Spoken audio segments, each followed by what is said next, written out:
दोस्तों स्वागत है आप सभी का वर्ल्ड अफेयर्स चैनल पर। स्टार्ट करते हैं हमने आज के करंट अफेयर डेली बेसिस पर। यहाँ पर आप quick point organization special day NCQBD news of the day PYQs देख सकते हैं। आप मेरा Telegram channel Aman sir WiFi study search करें और इसे ज्वाइन करें सो अगर आपको पीडीएफ और लिंक मिले और मेरा 7 PM का जो वाईफाई स्टडी का सेशन है वो आपको मिल पाए। यूट्यूब सेशन इंपॉर्टेंट है आप सभी के लिए। चलिए तो आज के दिन की शुरुआत करते हैं। आज है वर्ल्ड वेगन डे। देखिए पहली बात तो वर्ल्ड वेगन डे प्रमोट करने के लिए, अवेयर करने के लिए कि वेगन डाइट कितना बेनिफिशियल होता है। दूसरा, इसको पहली बार ऑब्जर्व किया गया था 1 नवंबर 1994 में, ठीक है, as a first vegan day जो है 1994 में 1 नवंबर।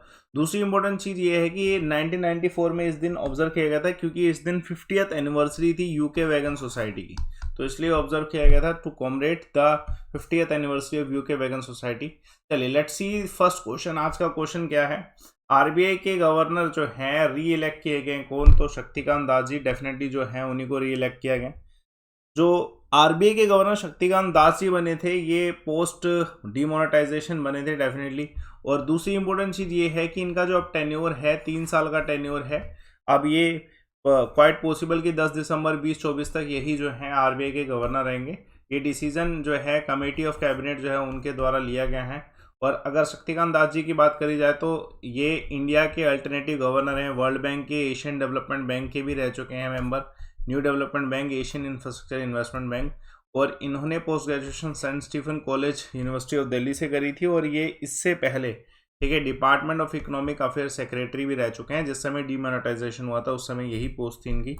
चलिए देखिए दूसरा क्वेश्चन आप सभी के सामने। हाल फिलहाल में राष्ट्रपति रामनाथ कोविंद जी के द्वारा इनोग्रेट किया गया housing scheme for economically weaker section कौन सी स्टेट में? तो गुजरात में इन्होंने जो है इनोग्रेट किया है। इकोनॉमिकली वीकर सेक्शन को जो है हाउसिंग स्कीम प्रोवाइड की जाएगी। कौन सी लोकेशन में? गुजरात का भावनगर जो लोकेशन है यहाँ पर, ठीक है, पहली इंपॉर्टेंट चीज। दूसरा, ये जो इनिशिएटिव जो है गवर्नमेंट ऑफ इंडिया का इनिशिएटिव है ये अर्बन पुअर जितने भी लोग हैं उन सभी को, ठीक है, हाउसिंग प्रोवाइड कराने के लिए है। 2 करोड़ तक अफोर्डेबल हाउसेज जो हैं 31 मार्च 2022 तक जो है टारगेट रखा है कि 2 करोड़ अफोर्डेबल हाउसेस मिलेंगे 31 मार्च 2022 तक। और ये कौन सी योजना के अंडर आता है? तो 2 योजना है, ठीक है। इसके 2 कंपोनेंट है। पहला प्रधानमंत्री आवास योजना अर्बन जो कि अर्बन पुअर्स के लिए, दूसरा प्रधानमंत्री आवास योजना ग्रामीण जो कि रूरल पुअर्स हैं उनके लिए है। और इस स्कीम को कनेक्ट किया जाएगा बाकी अदर स्कीम से सो दैट सभी को ये हाउसिंग के साथ LPG connection, drinking water, banking facility ये सब भी मिल पाए। चलिए देखिए एक और क्वेश्चन। हाल फिलहाल में नेशनल फॉर्मुलरी ऑफ इंडिया का जो कौन सा एडिशन ऑब्जर्व किया गया है यूनियन मिनिस्ट्री ऑफ हेल्थ के द्वारा, ठीक है, डेफिनेटली मनसुख मांडविया जी के द्वारा। तो ये एडिशन कौन सा है? 6th एडिशन है। क्वेश्चन आ सकता है नेशनल फॉर्मुलरी ऑफ इंडिया का इस बार का 6th एडिशन था जो कि लॉन्च किया गया union health minister Mansukh Mandaviya ji के द्वारा। अब इस पे क्वेश्चन ये भी आ सकता है कि ये जो नेशनल फॉर्मुलरी ऑफ इंडिया है ये पब्लिश किया जाता है किसके द्वारा? तो इंडियन, ठीक है, फार्माकोपिया कमीशन के द्वारा जो है ये पब्लिश किया गया था। देखिए इस बार का जो है कंसेप्ट है वो प्रमोट करने के लिए कि हमें अपनी जो मेडिसिन होती हैं उसका रैशनल यूज़ करना चाहिए। रैशनल यूज़ करने का मतलब कभी कभी ऐसा होता है कि हम कम डोसेज लेते हैं, क्रिटिकल इंपॉर्टेंट चीज़ों को मिस करते हैं, और कभी कभी ऐसा होता है उसे हम ओवरलोड कर लेते हैं। तो इसकी एजुकेशन जो है, रैशनल यूज़ जो है सभी को पता होना चाहिए, ठीक है, रिगार्डिंग द ड्रग्स। तो उस चीज़ पे ही जो फोकस है इस बार नेशनल फॉर्मुलरी ऑफ इंडिया का, ठीक है। चलिए एक और क्वेश्चन देखिएगा। कौन सी कंपनी है जिसे इंडिया ग्रीन एनर्जी अवार्ड 2020 मिला? तो ये टीवीएस मोटर कंपनी को। इंपॉर्टेंट क्वेश्चन देखिए, टीवीएस मोटर कंपनी को outstanding renewable energy user category में जो है ना ये अवार्ड मिला है। पहली बात तो ये इंडिया ग्रीन एनर्जी अवार्ड का 3rd एडिशन था। एडिशन कौन सा था? 3rd था। और ये किसके द्वारा ऑर्गेनाइज किया जाता है? Indian federation of green energy के द्वारा किया जाता है।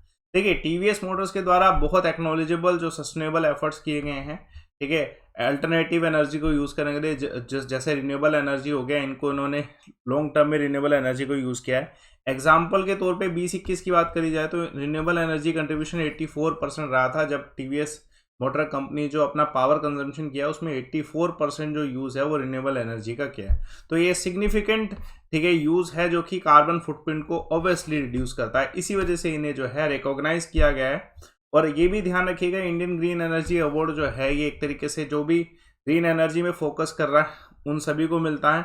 अब इसके एक ज्यूरी है इवेल्युएट करने के लिए 46 पार्टिसिपेंट जो हैं जो इसमें होते हैं, ठीक है। चलिए तो एक और क्वेश्चन देखिए, फेमस व्यक्ति जितने भी हैं। चलिए इस क्वेश्चन का आंसर बताइएगा। हाल फिलहाल में state of climate in Asia report release की गई किस ऑर्गेनाइजेशन के द्वारा? तो वर्ल्ड मेट्रोलॉजिकल ऑर्गेनाइजेशन के द्वारा state of climate in Asia report लाएगी। पहली इंपॉर्टेंट चीज देखिए, ये जो रिपोर्ट लाएगी ना, ये अहेड ऑफ यूनाइटेड नेशन में जो अभी जो यूनाइटेड नेशन का जो COP26 यूके में होने वाला है, तो वो उसके नियर बाय इस रिपोर्ट को लाया गया है। किसके द्वारा? वर्ल्ड मेट्रोलॉजिकल ऑर्गेनाइजेशन के द्वारा state of climate Asia report. इस रिपोर्ट के अनुसार ये चीज बताई गई है कि जो वेदर इवेंट्स क्लाइमेट चेंज है, इसकी वजह से बहुत सारा इकोनॉमिक लॉसेस हुए हैं। स्पेशली इंडिया को अगर एशिया में बात करी जाए, $87 बिलियन का एवरेज एनुअली लॉस हुआ है। ठीक है, क्लाइमेट चेंज की वजह से ऐसा हुआ है। और इसको आंकड़ों को और डिटेल में बताया गया है कि वेदर और क्लाइमेट चेंज की वजह से जो लॉसेस हुए हैं, ये GDP के 0.8% के, ठीक है, ज़्यादा हैं। ठीक है, these are losses are more than 0.8% of GDP। Highest है पूरे एशिया में इंडिया के इकोनॉमिकल लॉसेस, किसकी वजह से? क्लाइमेट चेंज की वजह से। तो ये सब रिपोर्ट जो है वर्ल्ड मेट्रोलॉजिकल ऑर्गेनाइजेशन के द्वारा दी गई है कि एक्सट्रीम वेदर की वजह से हमें बहुत सारे जो है इकोनॉमिक लॉसेस झेलने पड़े हैं। चलिए एक और क्वेश्चन देखिएगा, स्टेट एनर्जी एफिशिएंसी इंडेक्स 2020 जो है, इसमें कौन सी स्टेट ने टॉप किया है? तो इसमें कर्नाटका के द्वारा जो है टॉप किया गया है। तो ये मिनिस्ट्री ऑफ पावर के द्वारा रिलीज की गई थी स्टेट एनर्जी एफिशिएंसी इंडेक्स 2020, और इस इंडेक्स में कर्नाटका जो है टॉप पे रहा है, और राजस्थान सेकंड नंबर पे, हरियाणा तीसरे नंबर पे। राजस्थान का जो स्कोर है वो 61 पॉइंट है। Tremendous rise. देखो, आपसे पूछा रहा है, इससे पहले भी आया था 19 में भी, 2019 में भी आया था, जिसमें राजस्थान टॉप पे था, लेकिन इस बार ही कर्नाटका टॉप पे है, तो ये भी ध्यान रखिएगा। तो ये स्टेट एनर्जी एफिशिएंसी इंडेक्स जो है किसके द्वारा लाया था? मिनिस्ट्री ऑफ, देखिए जो रिलीज किया गया मिनिस्ट्री ऑफ पावर के द्वारा, लेकिन उसमें स्पेसिफिक पूछा है तो Bureau of Energy Efficiency and Alliance for an Energy Efficient Economy, ये दोनों के द्वारा जो है इस इंडेक्स को लाया गया। ठीक है, चलिए एक और क्वेश्चन देखिएगा, बड़ा इंपॉर्टेंट क्वेश्चन है। SBI जनरल इंश्योरेंस के साथ किसने टाई अप किया है हेल्थ इंश्योरेंस प्रोवाइड कराने के लिए? तो गूगल पे के द्वारा। देखिए, ये पहली बार ऐसा हुआ है कि किसी इंश्योरेंस कंपनी ने ऐसी ऐप, गूगल पे ऐप जैसी ऐप को यूज़ किया है अपनी हेल्थ इंश्योरेंस जो पॉलिसीज हैं उसको सेल करने के लिए, लोगों तक पहुंचाने के लिए। तो SBI जो है इंडिया का, SBI जनरल जो है इंडिया का लीडिंग जनरल इंश्योरेंस कंपनी है, जिन्होंने गूगल पे के साथ टाई अप किया है to provide health insurance by the app Google Pay. तो इम्पोर्टेंट है ना, क्वेश्चन आ सकता है डायरेक्ट। बस ये एक तरीके से एग्जाम्पल के तौर पे देखा जाए तो SBI जनरल इंश्योरेंस का आरोग्य संजीवनी एक ऐप है, हेल्थ इंश्योरेंस ऐप है, जो कि स्टैंडर्ड कवरेज प्रोवाइड कराता है, ठीक है, लोगों को। तो उसको भी इसी गूगल पे के थ्रू जो है कोलैबोरेशन में सेल किया जाएगा। चलिए देखिए, महत्वपूर्ण सवाल, कौन सी मिनिस्ट्री ने हाल फिलहाल में ऑर्गेनाइज किया है deep dive online training programme? तो किसके द्वारा? Ministry of Electronics and Information Technology के द्वारा। देखिए, ये एक तरीके से प्रोग्राम जो है हमें एग्जैक्टली जो स्पेसिफिक ये प्रोग्राम है किसके लिए? चीफ इंफॉर्मेशन सेक्रेटरी ऑफिसर्स के लिए है, स्पेसिफिक अगर पूछा रहा है। और उसके अलावा जितने भी टेक्निकल हेड्स हैं, ठीक है, फ्रंट लाइन IT स्टाफ है, इन सभी को जो है टेक्नोलॉजी एबल बनाने के लिए, ठीक है, ऑनलाइन जितने भी बदलाव हो रहे हैं उन सब की ट्रेनिंग देने के लिए ये प्रोग्राम स्टार्ट किया गया है, डीप, ठीक है, डाइव ट्रेनिंग प्रोग्राम। तो इम्पोर्टेंट क्वेश्चन है, आ सकता है। बाकी ये जो प्रोग्राम है ना, ये कोइंसाइड करता है national cyber security awareness month, जो कि सेलिब्रेट किया जा रहा है, जिसमें ट्रेनिंग दी जा रही है सभी जो मेंबर्स हैं, गवर्नमेंट ऑफिसर्स हैं, उन सभी को। किसके तहत? नेशनल गवर्नेंस डिवीजन के मिनिस्ट्री जो है ना, साइबर सुरक्षित भारत इनिशिएटिव के तहत। ये किसके तहत? साइबर सुरक्षित भारत इनिशिएटिव के तहत। तो इम्पोर्टेंट है, क्वेश्चन आ सकता है। तो सारा प्रोग्राम जो है ministry of Electronics and IT जो है इनका है, ठीक है। चलिए एक और क्वेश्चन देखिएगा, global climate tech investment trade में इंडिया की रैंक क्या है? तो इंडिया की रैंक इसमें 9th है। देखा जाए तो इंडिया की रैंक इंप्रूव हुई है, तो ये 9th रैंक है। टॉप 10 में इंडिया 9वें पोजीशन में आता है, ठीक है, global climate tech investment trend report में। देखिए, अब ये जो ग्लोबल क्लाइमेट टेक है, इसका मतलब ये है कि हम इस समय जो है ना, पेरिस एग्रीमेंट जो हुआ था 2016 में हुआ था, इस रिपोर्ट ने, जो कि लंदन एंड पार्टनर को रिसर्च के द्वारा लाई गई, ये पूरे 5 साल की रिपोर्ट लाई गई है। 2016 पेरिस एग्रीमेंट जब हुआ था तब से लेके अब तक 2021 तक। और इस रिपोर्ट के अनुसार इंडिया जो है क्लाइमेट टेक्नोलॉजी इन्वेस्टमेंट में अच्छा परफॉर्म कर रहा है, 9th रैंक पे है इंडिया, टॉप 10 में है, ठीक है। और इंडिया की जो क्लाइमेट टेक कंपनीज हैं इन्होंने $1 बिलियन का वेंचर कैपिटल फंडिंग लिया है, तो ये भी इंपॉर्टेंट है, क्वेश्चन आ सकता है। अगर इस रिपोर्ट के हिसाब से देखा जाए तो पहले नंबर पे यूएसए लिस्ट पे है, ठीक है, और दूसरे नंबर पे चाइना लिस्ट पे है, और इंडिया 9th नंबर पे है, ये भी ध्यान रखिएगा। बहुत इंपॉर्टेंट क्वेश्चन, ठीक है। इलेक्ट्रॉनिक मिनिस्ट्री जो है, इनका जो स्टार्टअप हब है, इनका पार्टनरशिप किसके साथ हुआ है to launch the Apple scale academy programme. तो इन्होंने ये जो पार्टनरशिप करी है ये किसके साथ करी है, ध्यान रखिएगा, गूगल के साथ पार्टनरशिप करी है। तो MeitY startup hub has partnership with Google to launch Apple scale academy programme. अब ये एप्पल स्केल एकेडमी प्रोग्राम करेगा क्या? देखिए, आप सभी जानते हैं हाल फिलहाल में जितने भी स्टार्टअप हो रहे हैं उनको, ठीक है, थोड़ा सा ट्रेनिंग की ज़रूरत है सो डैट स्टार्टअप सक्सेसफुल हो सकें।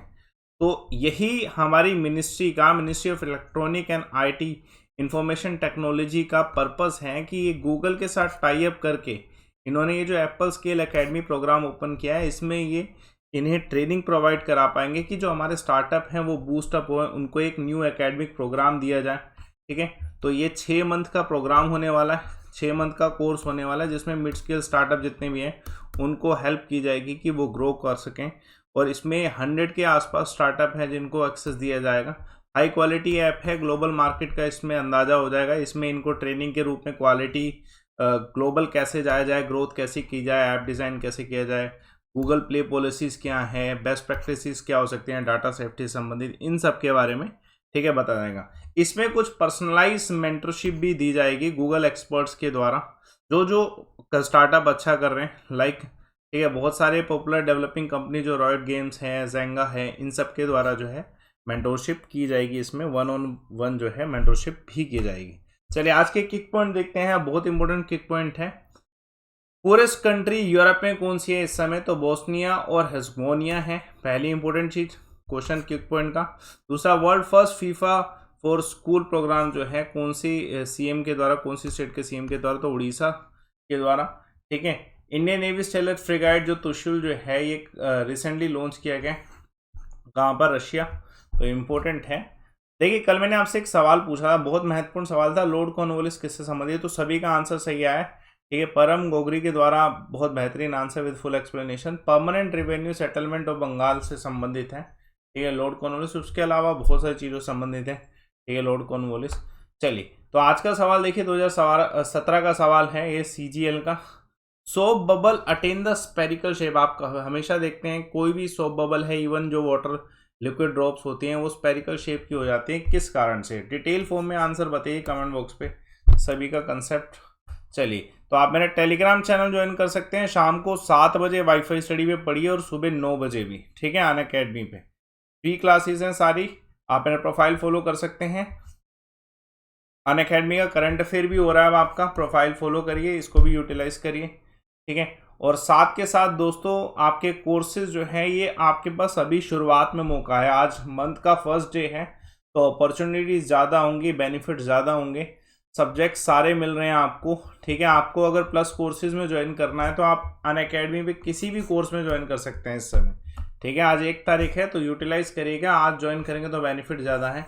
रेफर कोड लाइवमन यूज़ करिए, जिससे आपकी ये फीस कम होके इतनी हो जाएगी और आपको एक्स्ट्रा मंथ मिलेंगे। यू विल सेव अराउंड 76%, ठीक है, जो आज अब 24 मंथ का अगर सिलेक्ट करते हैं। रेफर कोड लाइवमन यूज़ करिए। और इसका सबसे इजी तरीका है, डिस्क्रिप्शन बॉक्स में एक लिंक दे रखा है, ठीक है, प्लस सब्सक्रिप्शन का लिंक है, आप उसको डायरेक्ट ओपन करिए, सारे ऑफर्स अटेंड करिए और जितनी भी टीम है सभी से आप पढ़ सकते हैं। एक ही कोर्स में सारे सब्जेक्ट सब कुछ अवेलेबल होगा, ठीक है। सेशन को लाइक करिए, शेयर करिए, चैनल को सब्सक्राइब जरूर करिए। Thanks a lot for watching.